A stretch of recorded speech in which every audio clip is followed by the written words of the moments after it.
Először azon gondolkodtam, hogy ez a leállás, ami tulajdonképpen egy teljes évet, egy teljes naptár évet fel fog ölelni, mihez hasonlítható. Személyes tapasztalataim azok csak a női sorsra vonatkoznak, tehát a férfi énekesek nevében csak korlátozottan tudok nyilatkozni, de egyszer fordul elő, vagy hát természetesen többször, de jellemzően egy helyzet van, ami nagy kihagyással jár, és ez pedig a terhesség és a gyerekszülés. Itt megosztanak a vélemények, hogy mennyit kell kihagyni a terhesség alatt és a terhesség után, és itt csak a saját személyes példámat tudom hozni, hogy Balázs Boglárka, mindenki által ismert, nagyon-nagyon híres gégész és foniáter felügyelte az én várandóságomat és az utána következő időszakot, és nagyon pontosan megmondta a 6. hónapban, hogy mikor álljak le.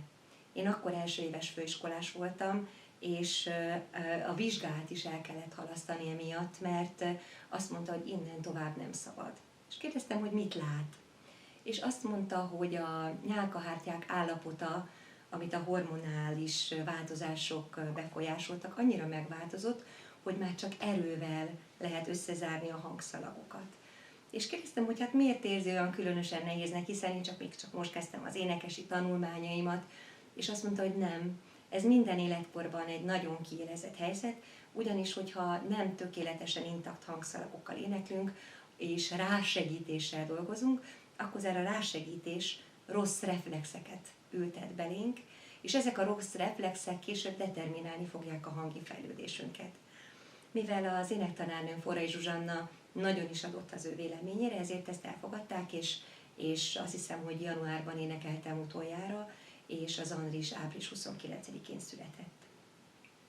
Mikor én császárral szültem, ami nagy fizikai nehézségekkel járt, tehát nagyon nehéz volt összeszednem a fizikumomat, bármilyen fiatal is voltam, és a szülés után természetesen elmentem gégészeti kontrollra, és figyelmeztetett Boglárka, hogy amíg szoptatok, addig lehetőség szerint egyáltalán ne énekeljek. És kérdeztem, hogy hümmögni, vagy dudolni, vagy fejbe tanulni, azt mondta, hogy ne tegyem. És egy kicsit túlzottnak éreztem ezt a bebiztosítást, és aztán később, amikor sok kollégával beszéltem, bizony nagyon sok mindenki rá volt kényszerülve, hogy pár héttel a szülés után visszatérjen, mert szerződése volt, vagy egy kihatatlan szereppel találkozott, és nem tudom teljességgel kizárni, hogy bizonyos énekesi karrierekben, nagy karrierekben nem jelentette megtorpanást ez a bizonyos időszak, amikor az ember szoptatta a gyermekét, és már elkezdett énekelni. Kérdeztem Boglárkát, hogy mi történik ilyenkor. Azt mondta, hogy a hangszalagokat borító mikroizomzatok teljesen másképp működnek, ugyanúgy a nyálkahártyák.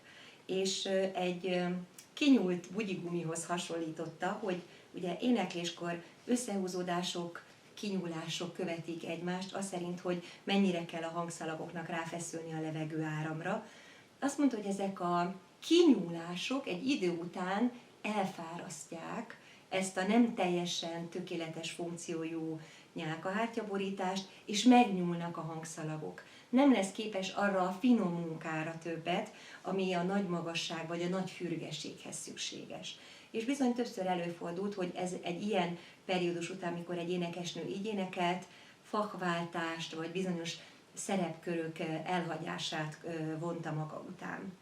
Én nagyon eminens voltam, és szófogadó is teljesen szót fogadtam Boglárkának, mert megtehettem, hiszen csak főiskolás voltam, és kivártam ezt az időszakot, a fiam saját maga elválasztotta magát, ezért nem volt belőle probléma, és megvártuk, amíg a Boglárka azt mondta, hogy teljesen tökéletesen halvány, világos színű a hangszalag, most már énekelhetek.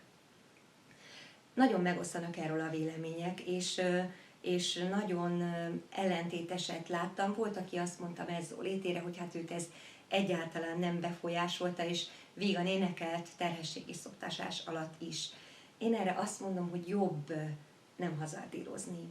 Tulajdonképpen ezek a kiélezett helyzetek, és ez ugyanúgy érvényes a menstruációs időszakra, illetve a klímax és környékére is, hogy amikor hormonális változások vannak, akkor lehetőleg keressünk fel egy professzionális gégészt, és nézessük meg. Ők pontosan látják, akár különleges spektroszkóppal, hogy tökéletes az érzárlat. Rengetegféle vizsgálat van, látható jelei vannak ennek. Én magam egyszer egy olyan gégészeti vizsgálaton vettem részt, amikor egy endoszkópot letortak a torkomon, és egy kivetítőn nézhettem a saját hangszalagai működését, tehát nem tudnak tévedni. Ha azt mondják, hogy mehet, akkor mehet, és hogyha azt mondják, hogy várjunk, akkor érdemes várni, mert ezzel a jövőnket kockáztatjuk.